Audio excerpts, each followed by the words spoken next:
The storm had swallowed the mountains in a roar of white. Wind slammed against the walls of the remote lodge, rattling shutters that had not been touched in years. Snow whirled like shards of glass. Outside the single window, each gust threatening to tear the roof away. Inside the fire struggled to live its flame a fragile shield against the winter's fury. Ethan Cross sat on the rough wooden floor with his back against the wall, his expensive coat soaked his body stiff with cold. In his arms lay Maya Bennett. Her clothes were drenched, her skin icy as marble. She had lost consciousness after the car spun off the road and crashed into a drift. He had dragged her through the blizzard, every step a battle, until he found this abandoned lodge. Without fire, without warmth, she would not last the hour. He cursed under his breath, tearing the heavy fur throw from a trunk in the corner. The fire he had managed to coax to life cast a faint glow on her pale face. Her lips were turning blue. He had no choice. Stripping off her jacket, then his own, he wrapped the both of them in the blanket, pulling her tightly against his chest. Her body shivered violently, the small movements a desperate fight to cling to life. Ethan pressed closer, feeling the shocking contrast of her freezing skin against his heat. His heart pounded, not only from exertion, but from something deeper, something he had not felt in years. He forced himself to breathe evenly, to focus on the steady rhythm, but every rise and fall of her chest against his made restraint unbearable. Her lashes fluttered. She stirred her eyes, opening just enough to reveal green flecked with gold. For a second she did not seem to recognize him. Then awareness dawned. Her lips parted in a faint, broken whisper. "Mr. Cross, this is not right." Ethan tightened his hold, his voice rough from the cold and from the turmoil inside him. "You will die if I let go." She swallowed her breath warm against his throat. "But being this close, it feels—" The words trailed off, shivering into silence. The fire cracked. Shadows leapt across the walls, wrapping them both in an intimacy more dangerous than the storm outside. He felt her warmth returning, slowly pulsing back, under his hands, and with it came a temptation so sharp it was almost pain. He bent his head, his lips near her ear, his words rasping, with a warning that was also a confession. "I cannot control myself around you. Do not push me further." For a heartbeat, the world narrowed to that single truth. The wild thrum of his pulse, the fragile heat of her body, pressed to his, and the unspoken invitation in her eyes. The storm outside howled louder, as if daring him to give in. His hand trembled against her back, caught between salvation and surrender. She closed her eyes, drawing one deep breath, trusting him in a way no one ever had. The sound of it broke him more than any word could. He tightened the blanket around her, forcing himself to hold the line he had drawn. Her life was in his hands, and he would not destroy it for the sake of his hunger. The fire flared brighter, filling the cabin with a glow that made the moment seem suspended in eternity. Outside the storm raged, but inside, something else had awakened, something neither of them could name, yet both of them felt. Ethan Cross had not set foot in the mountains of Colorado for almost a decade. Yet here he was again, not for leisure but for business. Because business was the only thing left that could command his attention. At 39, he was known as one of the youngest billionaires in the American financial world, a man whose instincts had turned struggling tech companies into empires. Newspapers called him ruthless, investors called him brilliant, but those who worked closest to him knew him as cold-guarded and often terrifyingly silent. He wore his control like armor, and nothing pierced it. Not market crashes, not hostile takeovers, not boardroom betrayals. Nothing except the one thing he had buried 12 years earlier, when his wife and unborn son died in a car accident that made national news. He had been 27, full of hope, certain that his life was blessed. In one night, everything he had built outside the boardroom was gone, and the man who emerged from that wreckage was not the same. From that moment, Ethan lived only to expand his empire.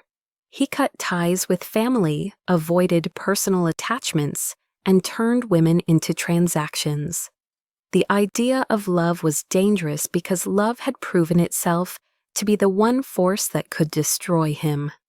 Maya Bennett did not belong to his world, at least not on paper. She was 26, with bright intelligence and a stubborn streak that made her voice stand out even when she tried to be invisible. She had grown up in Boston, raised by a single mother who worked 2 jobs to keep food on the table. When her mother died from cancer, Maya was 20, still in college, suddenly responsible for her younger siblings. Her father, long estranged, returned not with comfort, but with debt collectors on his heels. He had signed reckless loans, and the creditors now demanded repayment. The only way Maya could keep her family from losing their home was to accept a job that would cover tuition for her siblings and pay the interest until she could find a solution. That job had led her to Ethan Cross. She became his personal secretary 6 months before the trip to Colorado, and in those 6 months, she had learned more about discipline, precision, and silence than in her entire life. Ethan demanded perfection in schedules, documents, and presentation. He never raised his voice, but one sharp glance from him could cut deeper than any reprimand. Yet beneath the icy exterior, she sensed something raw, a pain carefully hidden behind the armor of wealth and power. It was not pity that drew her to him, but recognition. She too knew what it was like to bury feelings under responsibility, to keep walking because stopping meant collapse. The twist of fate that complicated everything was Richard Kane. Richard was the son of a shipping magnate with investments in luxury resorts and energy companies.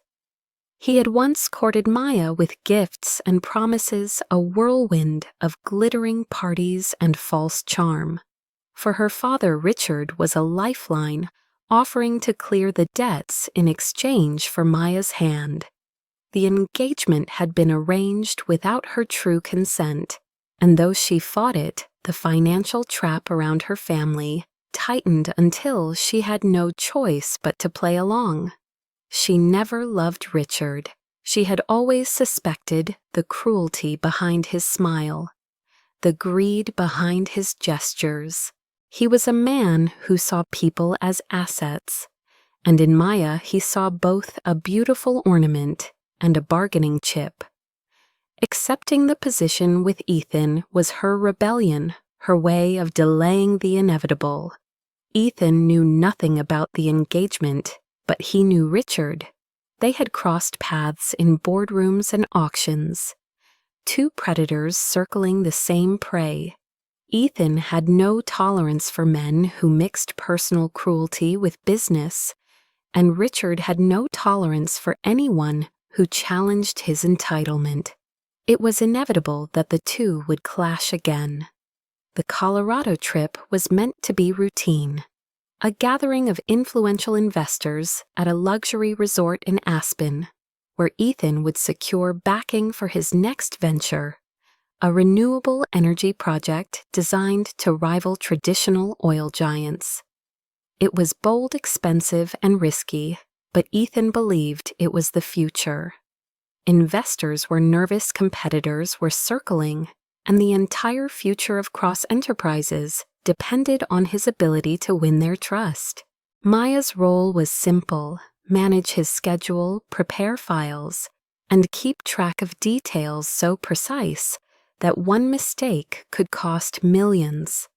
She had never traveled with him before, and the thought of flying on his private jet, staying in a resort surrounded by billionaires and politicians, made her nervous. She had not told her siblings where she was going. She had not told her father, either fearing he would use the information to manipulate her further. On the flight to Aspen, she sat across from Ethan, her laptop open, her notes ready.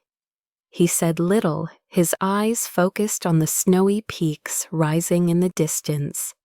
She noticed how the light caught the streaks of silver in his dark hair, how his jaw tightened when he thought she was not looking. He noticed her too, though he told himself not to. The curve of her cheek, the determination in her expression as she typed, reminded him of a time when he had believed in possibility. He pushed the thought away, tightening his grip on the glass of water in his hand. The resort was dazzling, a palace of glass and timber, perched against the Rockies. Chandeliers glittered in the lobby, and fireplaces roared beside leather couches, where investors whispered about markets and mergers. Maya felt out of place in her simple navy dress. But when she walked beside Ethan, heads turned. Some wondered if she was his latest affair. Others assumed she was temporary staff. Ethan ignored the looks. He only noticed the way she squared her shoulders, refusing to shrink in the presence of wealth. The gala that evening was critical. Ethan needed to secure signatures from 3 major stakeholders to push his project forward. He mingled with precision, offering carefully measured words, his presence commanding. Maya shadowed him discreetly, handing documents, noting reactions, managing time. She was efficient, professional, and invisible when needed. But then came the moment that shifted everything. Across the ballroom, Richard Kane appeared. He wore a tailored tuxedo, his smile sharp as glass, his eyes locking on Maya with unmistakable possession. She froze. Ethan caught the shift in her posture, the sudden stiffness in her hand. His gaze followed hers and landed on Richard. The air between them thickened instantly. Richard approached, his charm masking the steel beneath. "Maya," he said smoothly, taking her hand as if he still owned it. "You did not mention you would be here. I would have saved you a dance." Ethan's eyes narrowed. "She is working," he said evenly, his tone cold enough to frost the glass in his hand. Richard's smile widened.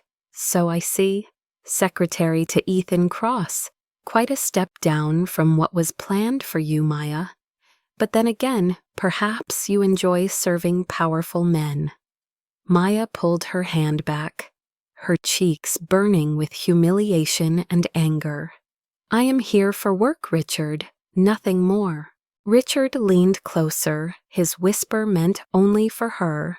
"Your family's debt still lingers. Do not forget who holds the strings." Ethan did not hear the words, but he saw the way her eyes darkened, the flicker of fear quickly buried. His chest tightened, an unfamiliar urge to protect rising before he could crush it. The gala continued, the deals were struck, and Ethan secured the commitments he needed. Yet the image of Richard's hand on Maya lingered like poison. When the storm warnings began the next day, Ethan dismissed them. He had weathered storms before, and time was money. He insisted on keeping to schedule, driving out with his team toward the smaller town where the investors would meet again. Maya sat beside him in the SUV, silent, her mind still replaying Richard's presence. The snow began as a dusting, then thickened into sheets. The driver tightened his grip, visibility dropping. Ethan glanced at Maya, saw the way she pressed her lips together, and felt again the weight of words he had not spoken. It was only when the avalanche roared above them, when the mountain itself seemed to collapse onto the narrow road, that all the silence shattered. The avalanche struck with a violence that no one in the SUV could anticipate. Snow and rock thundered down the slope, blinding headlights and burying the narrow road in seconds. The driver swerved tires screeching against ice, and the world tilted as the vehicle spun. Maya clutched the seat, her scream swallowed by the roar outside. Ethan's hand shot across to steady her just before the SUV slammed sideways into a drift. The impact rattled Bones' glass cracked, and silence followed, broken only by the engine's dying whine. For a moment there was no movement, no breath, just the heavy press of snow against metal. Ethan pushed his door, but it refused to budge.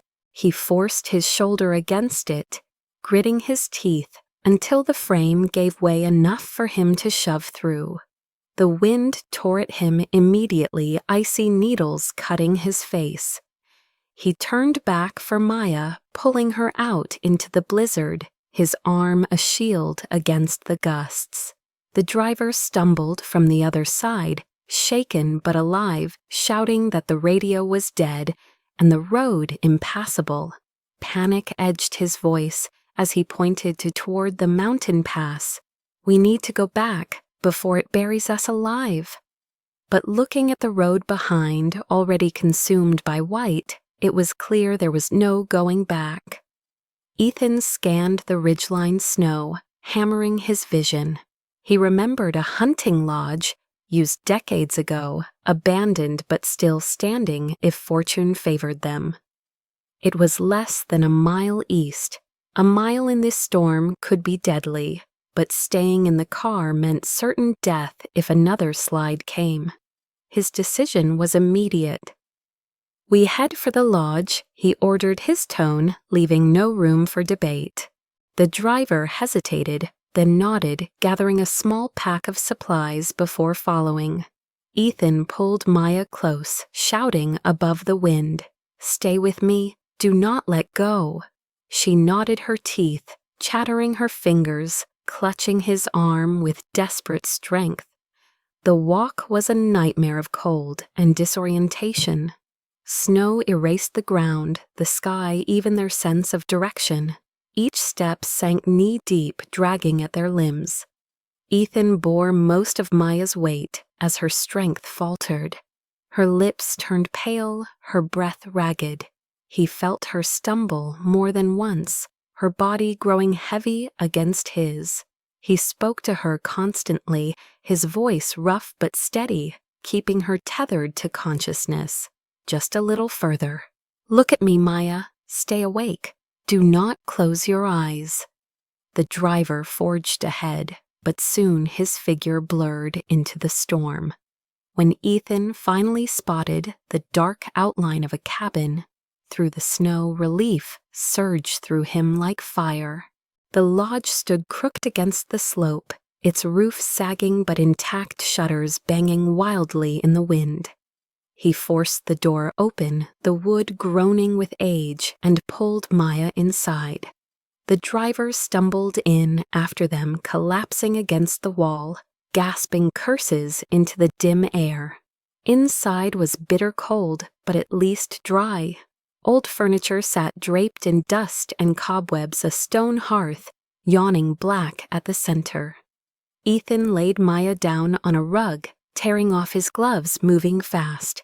The driver muttered about going back for the car, about rescuers, but Ethan barely heard him. His focus was the woman, shivering uncontrollably at his feet, her soaked clothes leaching away the last of her heat. He searched the lodge, finding a trunk filled with moth-eaten blankets, a stack of firewood, and a rusted tinderbox. His hands moved with the efficiency of a man who had faced survival before. Sparks caught, flames licked, and soon a fragile fire was pushing back the shadows. He stripped Maya's coat, wincing at the chill of her skin. "You need warmth now, or you will not make it," he muttered more to himself than to her. He hesitated, a battle flashing in his eyes, then pulled off his own coat and wrapped them both inside a heavy fur throw. He held her tightly, her body pressed against his, trying to will his own heat into her. Every second felt too slow, the storm outside battering the walls as if to test their resolve. The driver, exhausted and bitter soon, curled into a corner muttering that he would sleep until morning. Ethan ignored him, his focus solely on Maya. Her lashes fluttered weakly. Her lips parted in a whisper. Why are you doing this?" Her voice was faint, almost lost in the crackle of fire. Ethan leaned closer, his jaw tight. "Because I refuse to watch another life slip away in front of me." Her eyes met his for an instant, shining with both fear and something unspoken. He felt the weight of her trust settle heavily on his chest. The storm raged, but inside the lodge, an unsteady rhythm of warmth and breath began to take hold, pulling them both into a night that neither would forget. Morning broke with no sign of rescue. The storm had not calmed, but shifted into a steady wall of snow that blurred the world beyond the window. The driver cursed as he tried the radio again, static hissing in reply. He paced the lodge, muttering about being stranded, his nerves fraying with each passing hour. Ethan ignored him, crouched by the fire, feeding it carefully while his eyes stayed on Maya. She had slept through the night, wrapped in the fur throw, her breathing shallow but steady. Color had returned faintly to her cheeks. When she stirred at last, her eyes opened to the glow of the firelight and the sight of Ethan watching her. She blinked in confusion, then memory returned, crashing over her like the storm outside. We crashed," she whispered. Ethan nodded. "Avalanche. We are cut off." She sat up slowly, wincing at the stiffness in her limbs, clutching the blanket closer around her. Her voice trembled. "The driver, is he alive?" Ethan answered, his tone clipped. "For now." She glanced toward the corner where the man sat, slumped, his expression dark bottle in hand. Sometime during the night, he had found an old stash of liquor in the cabinets. His fear had turned to drunkenness, his usefulness fading with every swallow. Ethan's jaw tightened, but he said nothing. Maya focused back on Ethan, her brows knitting. How long do you think until someone finds us?" He held her gaze steady and unsparing. "Could be days, could be weeks. The pass is gone." The truth stole her breath. Her hands trembled as she clutched the fur tighter, her mind racing with thoughts of her siblings, her family's debts, Richard's looming shadow. Ethan saw the panic flicker across her face. He leaned forward, his voice low but commanding. "You will not die here. Do you understand me?" Her eyes met his, caught by the raw certainty in his tone. She nodded faintly. He rose, moving to the window, studying the white wasteland outside. His mind was already calculating firewood, food, water. The lodge had enough canned goods to last a week if rationed. Beyond that, they would need to hunt or risk the trek down. He had survived worse, but Maya, her soft hands, her city shoes, her fragile frame, how would she withstand it? Yet when he turned back, she was already on her knees by the hearth, clumsy but determined, feeding small logs into the flames. Her eyes flicked up to his. "Tell me what to do," she said. "I will not sit here useless." Something in Ethan's chest shifted, an old locked door creaking open. He stepped closer, showing her how to stack the wood for better draw, how to stir the embers without choking the flame. Their hands brushed once, a fleeting contact that sent an unexpected jolt through him. He pulled back too quickly, retreating behind the mask of control. Hours passed. They worked in silence, checking supplies, searching every cabinet, taking inventory. The driver slept in a drunken haze, leaving responsibility to fall squarely on them. At midday, Ethan decided to risk the shed outside. Snow whipped at him the moment he opened the door, the cold cutting like knives. Maya insisted on following, wrapping herself in the fur blanket. He tried to argue, but her eyes flashed with stubbornness, and he relented. Together they trudged through the drifts, reaching the leaning shed. Inside they found tools, rope, and a rusted axe. No food but wood enough to last. Maya carried what she could, stumbling but refusing to give in. When they finally returned to the lodge, breathless and frozen, Ethan caught her arm as she nearly collapsed. He steadied her, their bodies close again, his breath mingling with hers. Her eyes lifted to his, wide and uncertain. For a moment, the storm, the danger, the hunger, all of it faded into the background. All he felt was the pull of her warmth and the dangerous truth he had tried so hard to bury. He forced himself to release her, turning away, his voice harsh. "Do not push yourself like that again. You will get us both killed." Hurt flickered across her face, but she said nothing. She returned to the fire, curling beneath the blanket. Guilt gnawed at Ethan. He wanted to tell her that his anger was not about her weakness, but his own. That being near her stirred feelings he had sworn never to feel again. That the words he had spoken last night were more true than he could bear. "I cannot control myself around you." He had meant it. The silence stretched long into evening. The driver woke, once muttered something about rescue, then passed out again. Maya sat carving patterns into the dust on the floor with a stick, her shoulders tense. Finally, she broke the quiet. "You saved me," she said softly. "Back there in the snow. You could have left me." Ethan's jaw tightened. "I do not leave people behind." She studied him, her green eyes searching. "Not even when it hurts you." He froze, struck by the question, by how close she had come to the truth. He turned away, staring into the fire. "Get some rest," he said. His voice low, the edges rough. She lay down, but sleep did not come quickly. Ethan sat in the chair by the fire, watching the flames wrestling with demons he thought long buried. The storm raged outside, but the greater storm was within him, a dangerous awakening that no amount of silence could suppress. The second night in the lodge pressed down heavier than the first.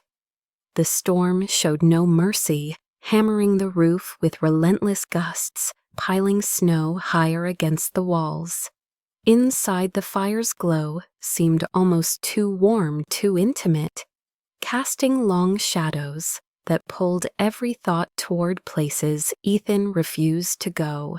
He sat rigid in the chair, his broad frame, tense eyes fixed on the flames. Across from him, wrapped in the fur throw, Maya tried to sleep, but every creak of the old lodge made her stir. At last she spoke into the stillness, her voice soft but firm. "You do not have to watch me all night." Ethan's jaw tightened. Someone has to. The driver is useless and the storm is not done.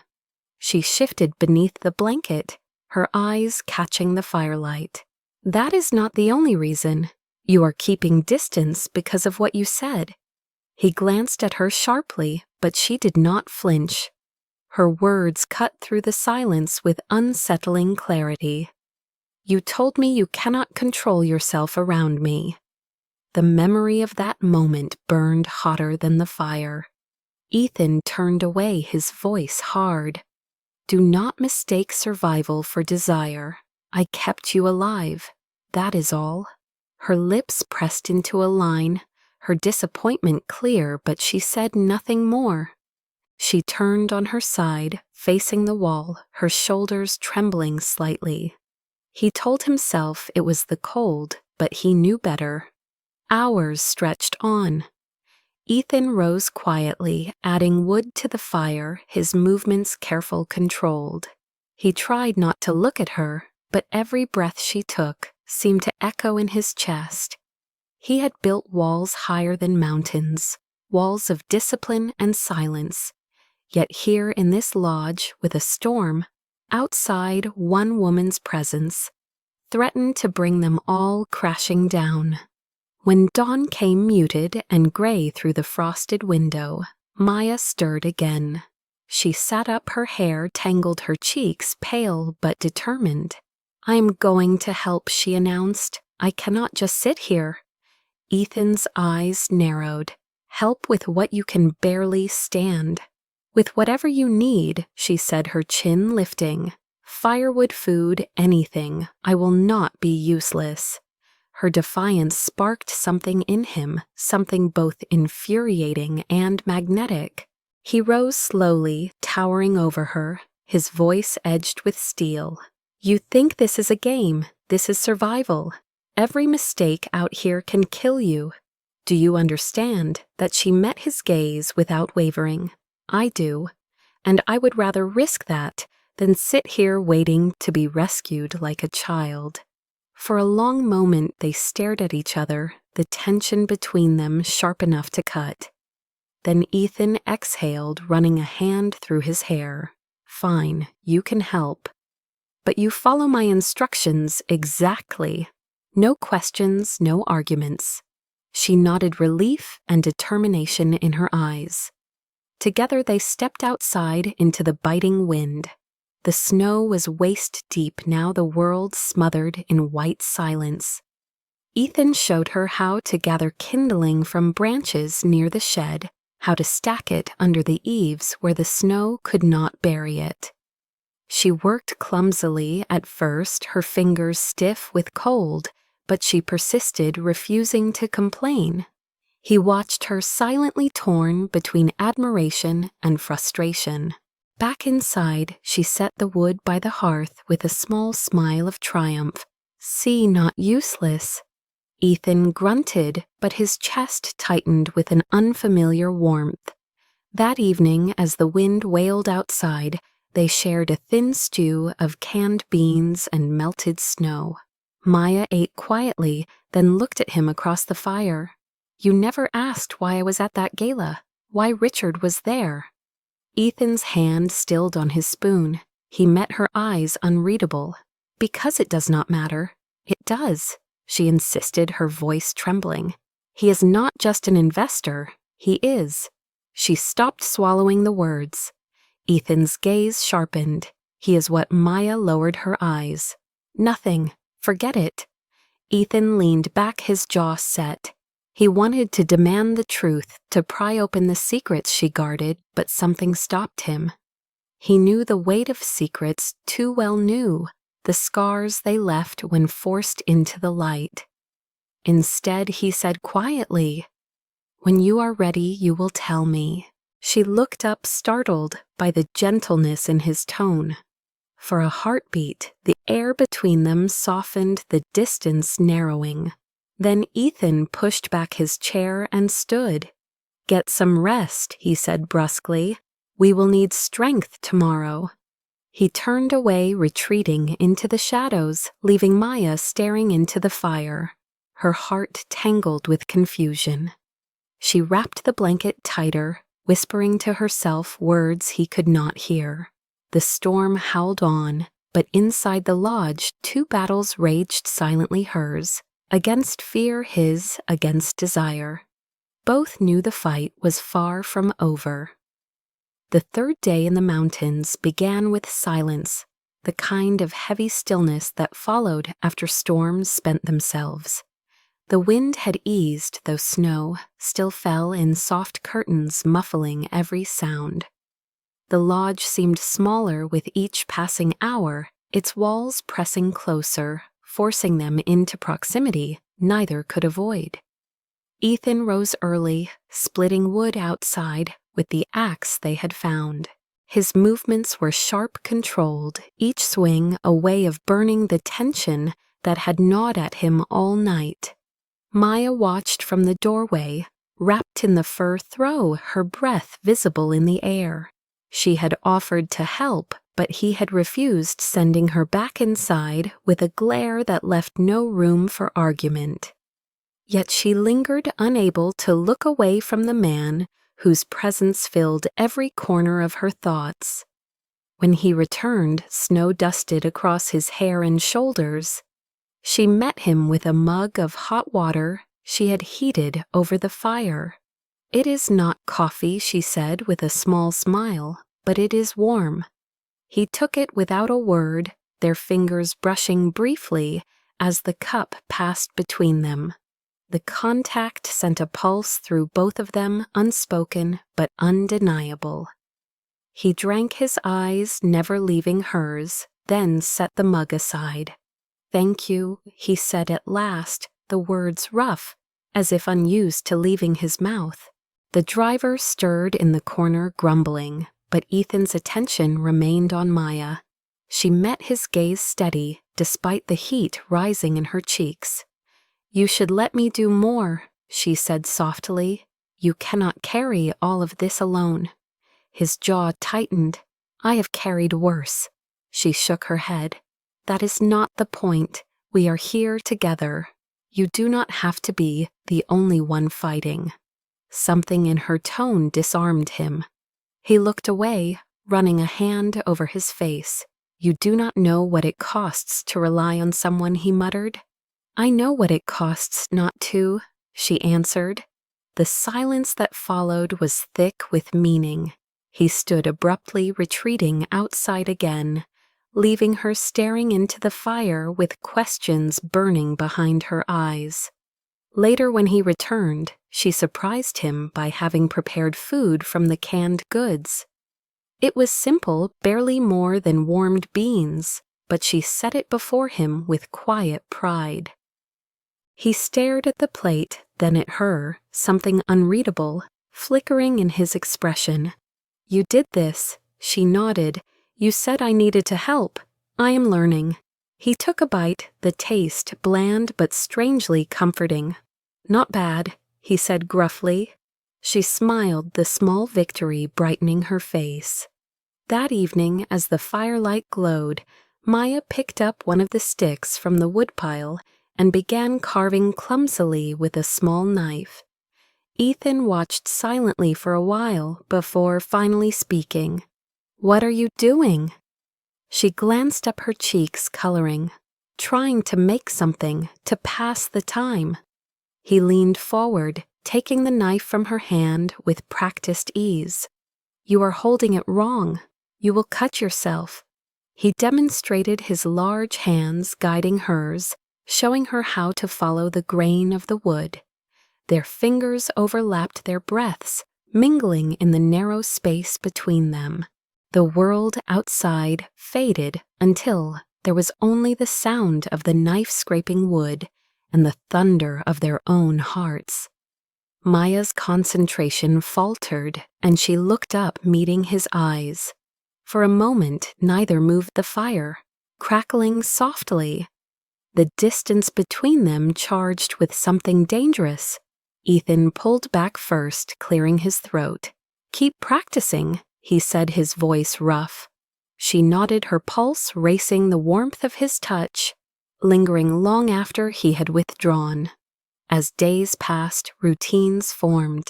Maya insisted on helping with firewood, and though Ethan tried to stop her, her determination wore him down. She learned quickly, her hands blistering, then hardening with calluses. Each small success filled her with pride, and each time Ethan found himself watching her with reluctant admiration. He began teaching her survival skills, how to melt snow safely for drinking water, how to tie knots with rope, how to recognize animal tracks near the lodge. She absorbed every lesson eagerly, her eyes bright, her laughter rare but genuine, when she managed to surprise him with her progress. One afternoon, while checking the perimeter together, Maya slipped on a patch of ice. Ethan caught her instantly, his arm wrapping around her waist, pulling her close against him. For a heartbeat, they froze her back against his chest, his breath warm against her ear. Her eyes closed, savoring the safety and the danger entwined in his embrace.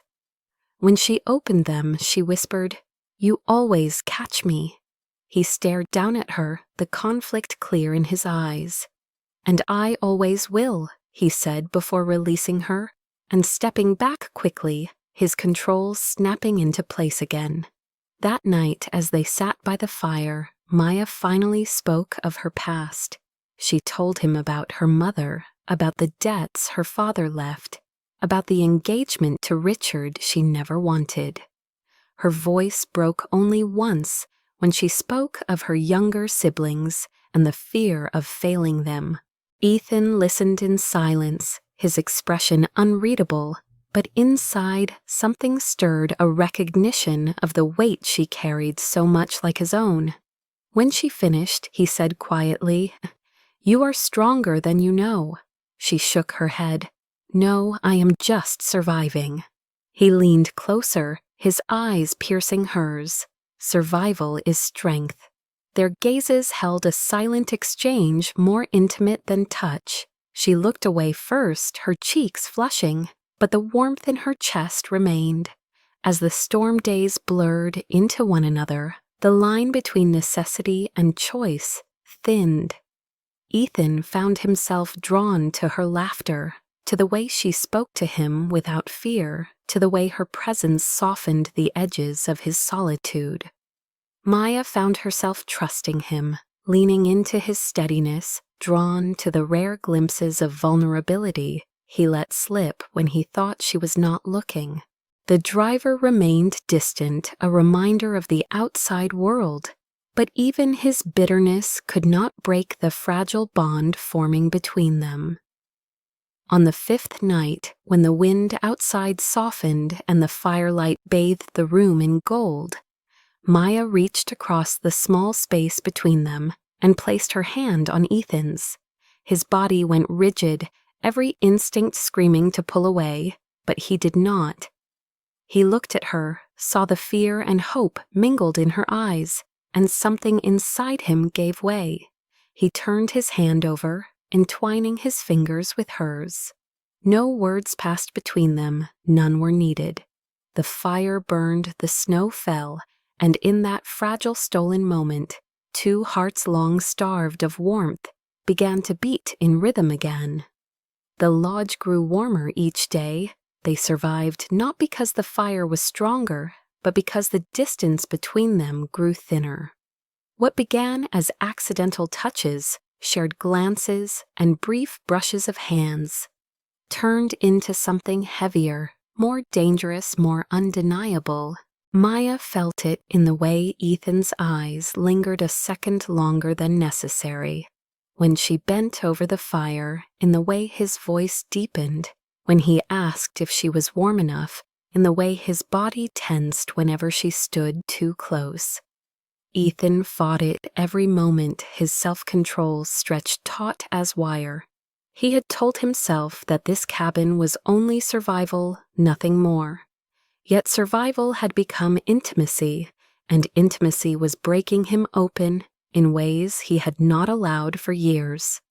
On the sixth night, after a day of exhausting labor, splitting logs and clearing snow from the roof, they both collapsed by the fire. The driver was asleep in his corner, snoring heavily, his drunken haze insulating him from the fragile electricity that filled the room.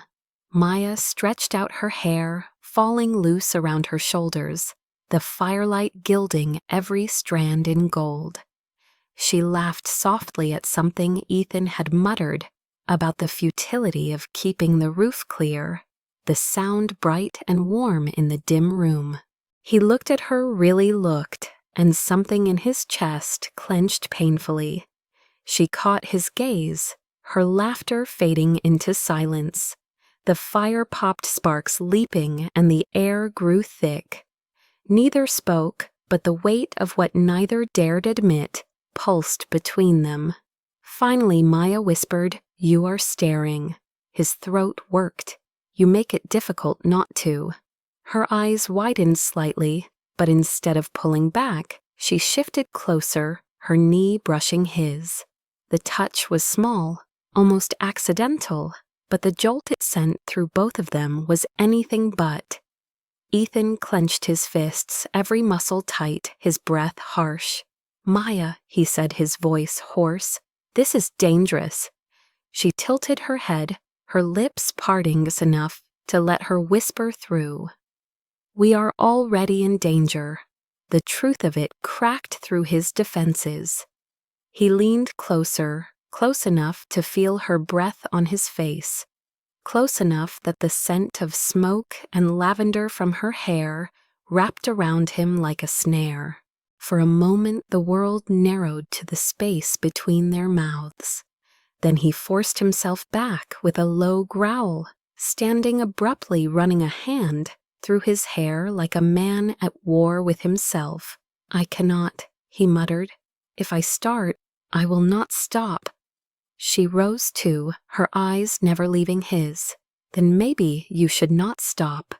The boldness of her words struck him like a blow. He turned his chest, heaving, his self-control unraveling.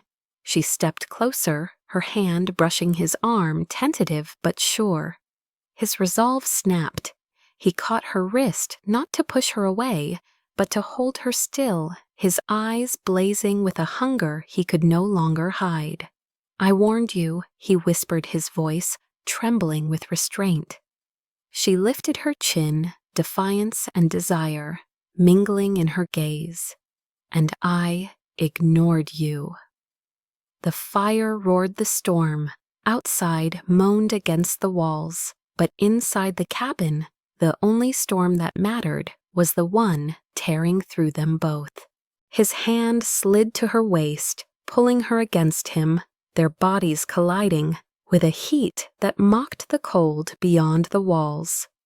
Her breath hitched her fingers, curling into his shirt.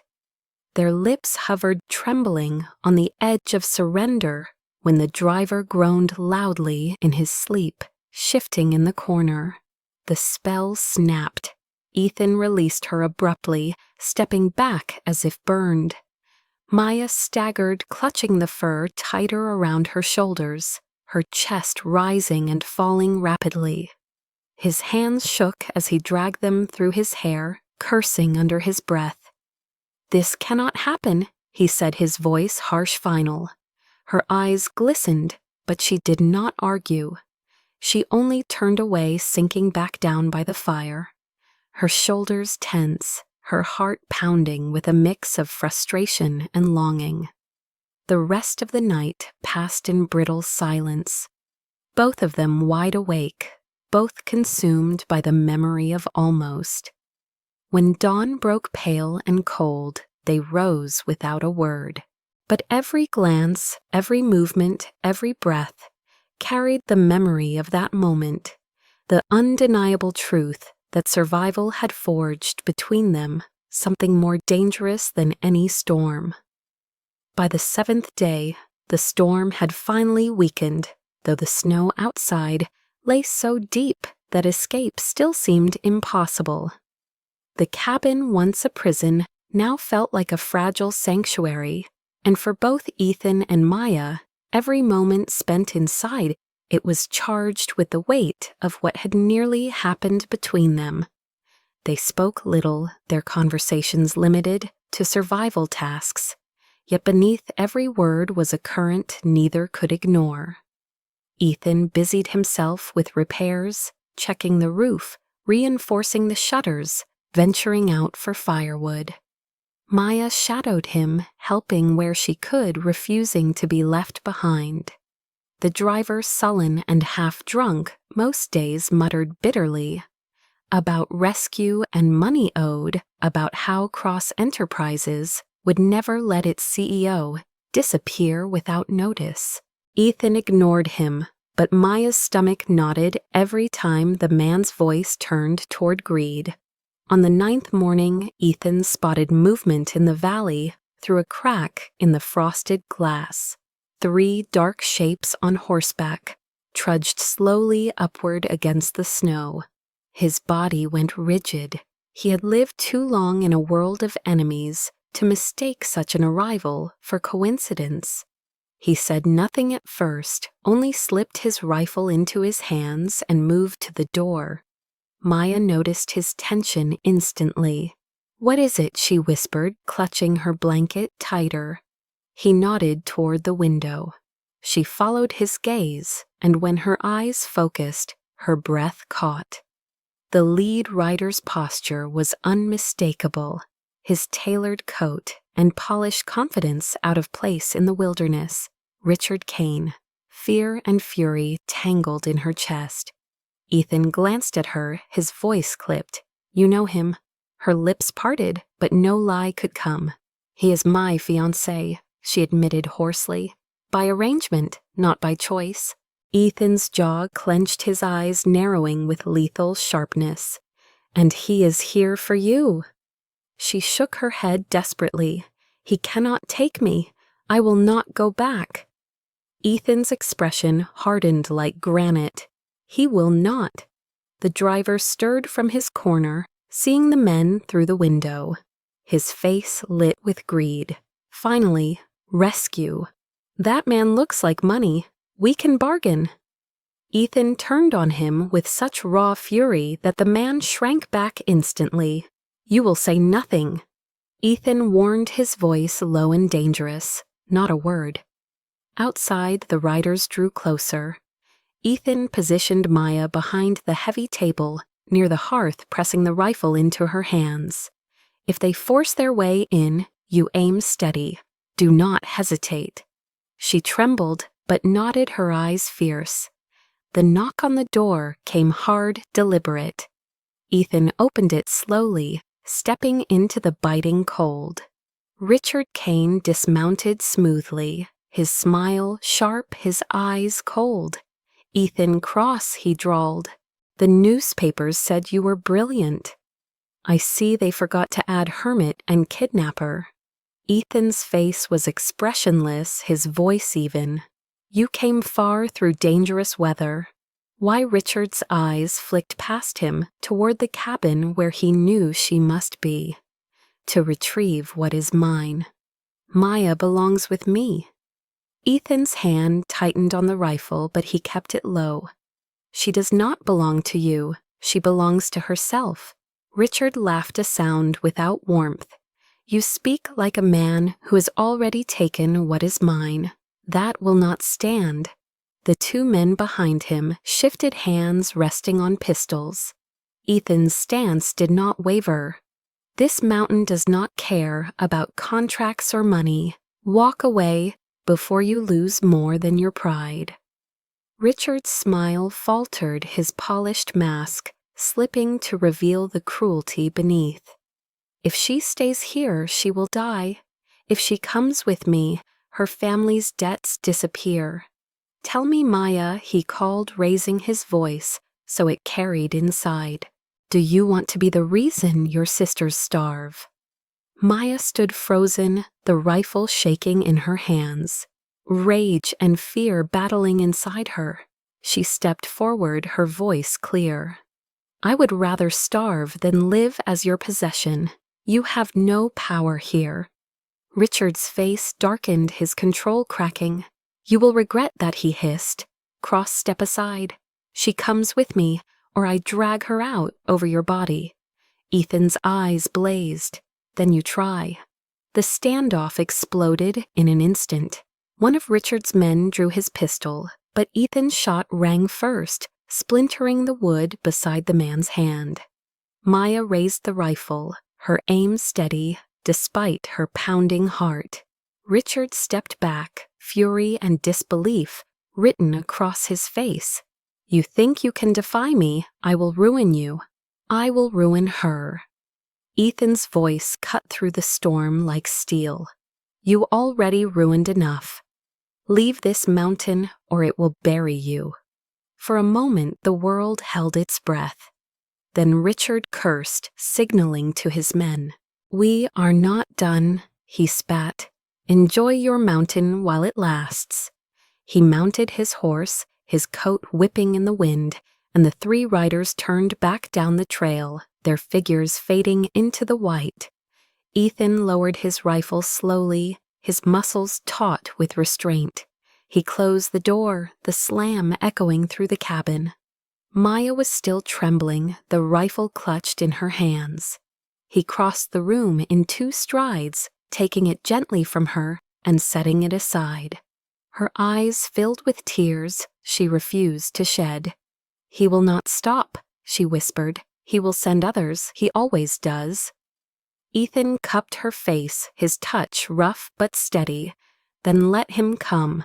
He will not take you from me. Her breath caught at his words. He realized too late what he had admitted, but there was no taking it back. The truth hung between them undeniable as the storm.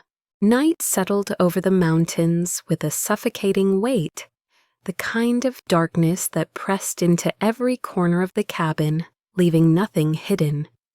The fire burned low, casting long shadows that danced across the rough walls. Ethan sat by the hearth rifle across his knees, his body still coiled from the encounter with Richard. Every nerve screamed at him that the threat was not over. Maya moved quietly behind him, her steps light her presence, a fragile counterpoint to the storm that churned inside his chest. She paused watching him, then spoke softly. You cannot keep watch forever. His jaw flexed, his eyes on the flames. As long as he is out there, I will. She came closer, kneeling beside him, the firelight catching the determination in her eyes. You cannot fight the whole world for me. He turned to her, his expression fierce. Watch me. The silence stretched, broken only by the crackle of fire. Her breath trembled, but her gaze never wavered. If you fight him, you will lose more than your life. You will lose yourself again. He flinched as if struck the truth of her words, cutting deeper than any threat Richard had made. He looked away, but she caught his hand, forcing him to face her. You are not alone anymore, Ethan. You do not have to carry it all on your shoulders. For a moment he saw Mary's face in the firelight, the memory of loss pressing like ice against his ribs. Then Maya's green eyes pulled him back, steady and unyielding. She was not Mary, she was something new, something fierce, something worth breaking his vows of solitude for. His hand tightened around hers, his voice low. If I lose you, I lose everything. She leaned closer, her forehead resting against his, her whisper a promise. Then do not let go. The fragile moment shattered with the distant echo of hooves crunching snow. Ethan's head snapped up, his body going rigid. He rose, pulling her behind him, rifle in hand. Through the frost-blurred window, dark shapes moved against the pale drifts. Richard had returned, this time with more men. At least 6, their lanterns bobbing in the dark like predatory eyes. Ethan cursed under his breath, shoving the heavy table against the door. Get upstairs, he ordered, his tone, leaving no room for argument. Maya gripped his arm, shaking her head. I am not hiding while you fight alone. His eyes burned into hers. This is not bravery, Maya. This is survival. You will do as I say. She lifted her chin, her voice steel. I survived Richard once. I will not cower now. Before he could reply, fists pounded against the door, voices shouting through the storm. Richard's smooth drawl cut above them all. Cross, you cannot win this. "Give me the girl and I will leave you alive." Ethan's reply was a roar. "Over my dead body." Gunfire cracked, shattering the window. Splinters flying, Ethan fired back. The rifle's report shaking the small cabin. Maya seized the second rifle, her hands steady, despite the pounding of her heart. She crawled to the side window, bracing herself as she returned fire. Her shot whistled past one of the attackers, close enough to send him sprawling into the snow. Richard shouted orders, his voice livid with rage. The driver, startled from his stupor, crawled toward the hearth, cursing. "You will get us all killed," he screamed. Ethan turned, his eyes blazing. "You picked your side when you spoke of bargaining." He yanked the man back by the collar, shoving him into the corner. "Stay out of the way, or I will put you out myself." Outside, the attackers regrouped, pressing closer. The door shuddered as they threw their weight against it. Ethan braced it with his shoulder, gritting his teeth as the wood groaned. Maya fired again, her determination burning through the fear. A scream echoed from outside. One man down. Richard cursed, his polished facade cracking into fury. "You are making a mistake, Maya. I can give you everything: money, security, power. What can he give you but hardship and death?" Maya's voice rang clear, strong against the night. "He gives me choice, and I choose him." The words struck Ethan harder than the recoil of his rifle. For years he had been nothing but a ghost, a man surviving out of spite. Now here was a woman who saw him not as a monster, not as a recluse, but as something worth choosing. Rage and resolve ignited inside him. He shoved the door back as it splintered, raising his rifle, firing point blank at the shadow that breached the frame. The body crumpled into the snow. Richard reeled back, shock and fury twisting his features. "Enough," he shouted. "Burn them out." The order chilled Ethan. The men outside began piling brush and lantern oil against the cabin walls. Maya's eyes widened with horror. "They will kill us." Ethan's mind raced. There was no way to hold the cabin once flames took it. He looked at her, his decision clear. "We run." Through the back. He seized her hand, pulling her toward the rear window. The driver protested, but Ethan left him behind, shoving the window open into the storm. Snow swallowed them instantly, but Ethan pushed forward, dragging Maya close, guiding her toward the trees. Behind them, the crackle of fire grew orange light, staining the snow. Richard's furious shouts carried through the night. They stumbled through the drifts, hearts hammering, breath burning in their lungs. Ethan pulled her into the shelter of a rocky outcrop, shielding her body with his. He peered back, rifle ready, his breath steaming in the cold. Flames consumed the cabin, sparks flying into the storm. Richard's men circled, searching, their lanterns swinging. Maya clutched Ethan's arm, her eyes wide but resolute. "He will not stop," she whispered. "Then neither will I," Ethan replied. His voice a vow carved from stone. The fire roared behind them, but ahead lay the forest, the unknown, and the fight for freedom. Together they pressed into the dark, two souls bound not by accident, but by choice, prepared to face whatever waited on the other side of the mountain.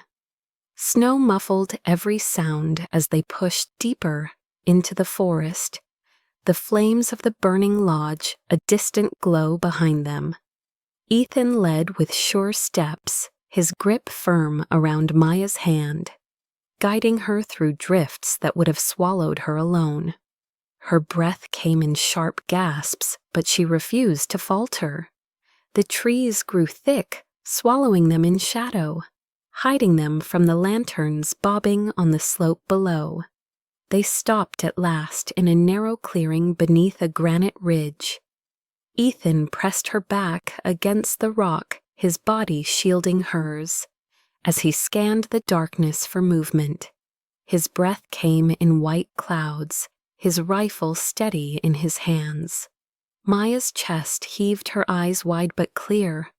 "Are we safe?" she whispered. Ethan shook his head. "Not yet. He will keep hunting." Her hands tightened around his sleeve, her voice trembling but fierce. "Then we will keep running. Together." For the first time since the storm began, Ethan allowed himself a faint, grim smile. She was no longer the sheltered secretary he had once employed. The fire in her eyes matched his own.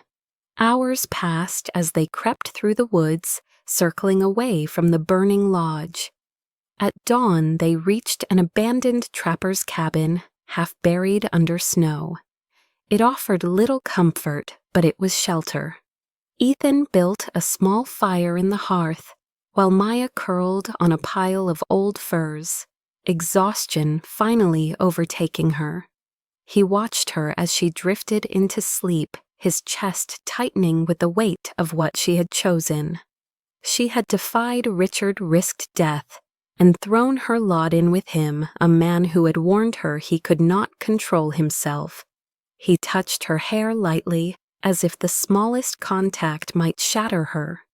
For years he had lived as if love were a wound best left untouched. But here in the fragile stillness of the mountain dawn, he realized that wound had never healed until she pressed her hand into it. When Maya stirred, she found Ethan awake, his eyes on the door, his rifle across his lap. She sat up slowly, studying him. "You did not sleep." He shook his head. "Could not." She moved closer, wrapping the fur around both of them, her warmth seeping into his cold bones. "Then rest, just for a while. I will watch." His instinct was to refuse, but her steady gaze broke down his resistance. He closed his eyes at last, her heartbeat steady against his arm, and drifted into the first unguarded sleep he had known in years. When he woke, she was still there, her hand clasped around his, her chin resting lightly on his shoulder. The world outside remained dangerous, but inside the cabin, he felt something he thought long dead peace. That evening they shared the last of their rations in silence, broken only when Maya spoke softly. "What happens when the storm clears? When Richard sends more men?" Ethan studied her across the fire, his voice measured. "Then I fight, but only if you want me to. If you choose another path, returning to Boston, leaving this behind, I will not stop you." Her brow furrowed, her eyes shimmering with emotion. "Do you think I endured storms and fire and gunshots to walk away from you now?" He froze, every muscle tight, as if bracing for a blow. "Maya." She leaned forward, her voice breaking with conviction. "I choose you, Ethan. Not because of the danger, not because of the drama, but because when you hold me, I am no longer afraid. That is worth more than money, more than security, more than everything Richard ever promised." His chest ached with the force of her words. He set the rifle aside and reached across the fire, his hand closing around hers. "You will regret it," he warned softly. "This life is hard, brutal. It takes everything." She smiled through tears. "Then let it take everything as long as I have you." The dam inside him finally broke. He pulled her into his arms, his lips crashing onto hers. With years of pent-up hunger and grief spilling into the kiss, she melted against him, her fingers tangling in his hair, her body answering his with equal fervor. For the first time, he did not pull back, did not restrain. He allowed himself to want, to feel, to live. When they finally broke apart, breathless, he rested his forehead against hers, whispering the words he had feared most. "I love you." Her eyes shone her answer immediate. "And I love you." Outside, snow continued to fall, but inside the cabin, the storm had lost its hold. Days later, when the weather cleared, they descended the mountain together, hand in hand. Richard was gone. His men scattered his power, weakened by his failure.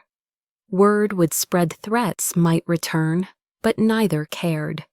They had chosen each other, and that choice was stronger than fear. Months passed. Spring thawed the valley's flowers, pushing through the melting snow. Ethan built a new lodge with his own hands, larger, sturdier, with space for a future he had once sworn he would never want. Maya filled it with warmth, with laughter, with plans for life neither had dared dream. Sometimes at night, Ethan would wake and find her watching him with quiet wonder. What he would ask, his voice rough with sleep. And she would smile, tracing his face gently. "You look younger when you sleep." Not the man haunted by storms, but the man who found me in one. He would kiss her hand, holding it against his chest. "You saved me more than I saved you." Their love was not easy, nor simple. There were scars, memories, dangers that lingered at the edges of their lives. But together they carried them, and together they healed. And whenever doubt crept in, Ethan would whisper the words that had once been a warning, but had become a vow. "I cannot control myself around you." Maya would smile, pulling him closer, her answer always the same. "Good. I do not want you to." A year later, the Colorado mountains glowed under spring sunlight, the last of the snow melting into streams that cut through fields of wildflowers.